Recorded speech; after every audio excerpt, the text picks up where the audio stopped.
예? 야, 임명해야 된다는 취지로 얘기한 거예요? 네네. 제 발언을 정정합니다. 법을 잘 하셨군요. 임명해야 된다는 이야기를 했다가 임명하라는 취지로 얘기한 거죠? 네, 그렇습니다. 잘 하셨습니다. 짧게 얘기하면 될 건데 뭐 하나 둘 셋 넷까지 이렇게 나가고 그래. 그래. 하여튼 김성우 진짜. 그래 가지고 아이고 진짜. 아니, 김석우 차관이 그 부분은 잘한 것 같아요. 예. 아니 제대로 듣지도 않고 그런 거 헛공부했다고 비난하더니 왜? 아니 말을 제대로 안 해가지고 그런 거죠. 임명해야 된다고 얘기했어요. 김성우. 예. 이렇게 짧게 얘기해야 된다 이 말이에요. 왜 1, 2, 3, 4 이렇게 장황하게 얘기하는 그거를 말이에요. 다 파는 것까지 탓을 해요. 위원장이 딴 생각 못하게. 아니, 그 다시 수정하고 잘 했으면 잘 끝났는데 왜 또 이렇게 두 분이 간사들께서 이렇게 두 분 간사 진정해 주시고요. 김성우 차 좀 많이 줄여요 좀. 잘 하셨어요. 네. 다음은 김영환 의원님. 네, 오늘 처음 와서 고생이 많습니다. 네, 분위기에 적응을 질문하세요. 못하고 있습니다. 저기 기재위 국민의힘 의원님들은 되게 점잖으신데 여기 다 시끄러워서 죽겠네요. 저 증인, 송석점이 가만히 계세요. 저 멈춰주세요. 하세요. 예. 의뢰 그러려니 하고 그냥 하세요. 예. 저 최상목 증인, 제가 헌법 87조 2항이 뭐죠? 국무위원은 대통령을 보좌하는 역할이죠. 네, 그렇습니다. 네, 대통령이 지금 파면됐어요. 그럼 보좌를 어떻게 한 거예요? 최소한의 도덕적 책임은 지금 있는 거예요. 윤리적 책임은 있는 겁니다. 그렇죠? 자, 아까 탄핵 소추 비용을 국힘에서 얘기했습니다. 국민의힘에서 4억 5천. 제가 비상계엄 여파 다시 한번 정리를 해드릴게요. 자, 한국은행 총재님, 네. 내수 소비 추락 등으로 어떻게 얘기를 했어요? 4, 4분기 0.2% 하락, 25년도 0.2% 하락, 1.6에서 1.7% 얘기하셨죠? 그렇습니다. 네, 그 돈이 얼마예요? 제가 원개월로 다시 계산해 보니까 4, 4분기 12월 달 2.2조, 그 다음에 25년도분 9.2조입니다. 11.4조. 이게 비상계엄 여파입니다. 죄송하다고 해야 되는 거 아닙니까? 부총리? 그 다음 그때 주식시장이 114조 사라졌어요. 시총이. 투자자들은 아무 이유도 없이 114조가 날라갔어요. 장관으로서 금융위원장, 금감원장, 비상계엄 여파로 114조가 서민들의 꽁꽁 묻어둔 주식에 묻어놓은 돈들이 사라져 버렸어요. 어떻게 책임지실 거예요, 이거? 장관님, 환율은 어떻게 튀었어요, 그날부터? 그날 1,402원부터 시작해서 계속 올라갔었습니다. 네. 60원, 70원까지 올라갔잖아요. 네, 그렇습니다. 자, 작년 23년도 국채, 미국채 매입할 때 국채 투자하기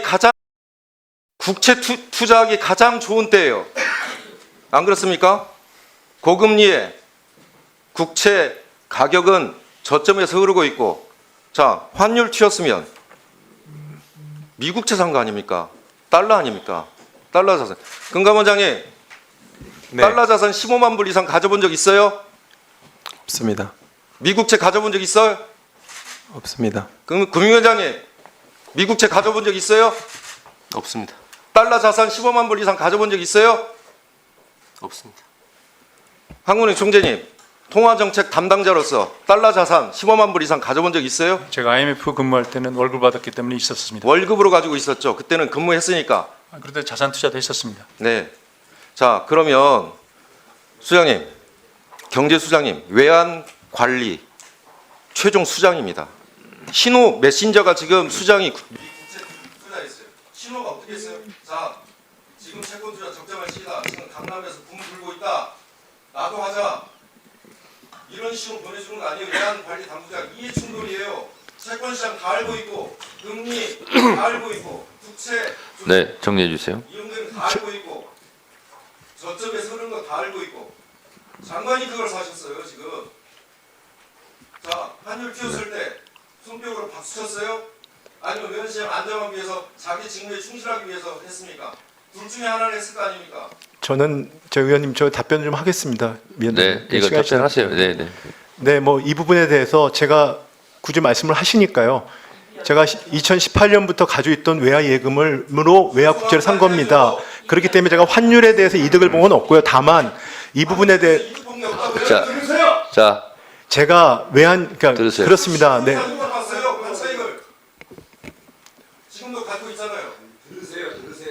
자, 김영환 의원님 그러면 질의는 그러니까 끝났고요. 답변 시간만 하겠습니다. 보장하겠습니다. 네, 그래서 이 부분에 대해서 그 외에 일부 아까도 말씀드렸듯이 이 부분에 대해서 안타깝게 생각하고 공제의 무게감을 느낍니다. 다만 이 부분들은 제가 제가 국채를 가지고 있다고 해서 제 의사결정에서 공직윤리상 제가 어떠한 것도 거기에 준수하지 않고 한 적이 제 공직생활 40년 동안 없습니다. 그리고 민간에서 가지고 있던 외화 제가 민간에서 네. 해외 나가서 해외에 1년 있었습니다. 그때 들어오면서 네. 생긴 외화하고 여러 가지 것들을 해서 우리 아이들 유학 준비 생활을 가지고 제가 가지고 있었던 외화 예금입니다. 근데 자, 제가 공직에 알겠습니다. 취임했다고 그걸 팔아야 되냐는 이슈가 있을 수는 있습니다. 자, 그냥 가지고 있었던 게 제 최상목 잘못이라면 잘못인데 장관님. 제가 그 부분에 대해서 뭐라고 말씀드릴지 모르겠습니다. 자, 됐습니다. 최상목 장관님, 아니에요. 그 외화 상태였습니다. 계속. 다른 분들은 팔았습니다. 서영기 의원님 본인한테 지금 질의 시간이 아니잖아요. 그 외화 상태였어요. 자, 장관님 잘 들으세요. 네. 잘 들으세요. 국회의원들이 타고 다닌 차량이요. 외제차 보신 적 있어요? 보신 적 있습니까? 없습니까? 지금 300명 국회의원 차량은요. 단 한 대도 외제차가 없습니다. 다 국산차예요. 그거는요. 하고 싶어도 좀 참아야 되는 거예요. 손해가 보더라도 그렇게 해야만 되는 일이 있는 거예요. 아니, 미국채 투자한 거에 대해서 일반인이라면 누가 뭐라고 하겠습니까? 문제는 최상목이라는 사람이 개인 최상목이 아니라 경제부총리라는 거예요. 본인이 공직자가 아니라면 뭐다로 여기 나와서 이렇게 하겠어요? 여기 나오지도 않죠. 그런 부분에 대해서 좀 더 몸가짐을 조심해야 된다 하는 차원에서 얘기를 하는 거예요. 그러면 그 부분에 대해서 공직자로서 참 사려 깊지 못했습니다. 오해받을 소지를 한 제가 잘못입니다. 이렇게 얘기하면 되는 거예요. 그리고 국민들이 알아서 판단하는 거예요. 근데 뭘 그걸 그렇게 바득바득 잘못한 게 아니라는 식으로 이렇게 얘기하면 그것이 매를 보는 거예요. 아니, 국회의원이 벤츠 타고 다닐 수 있죠. 불법 아니죠. 근데 안 한다는 거예요. 그런 점에 비추어서 제가 계속 같은 이유를 지적하는데 공직자로서 개인적으로 억울한 부분이 있고 손해보는 부분이 있을 수 있죠. 그게 공직자예요.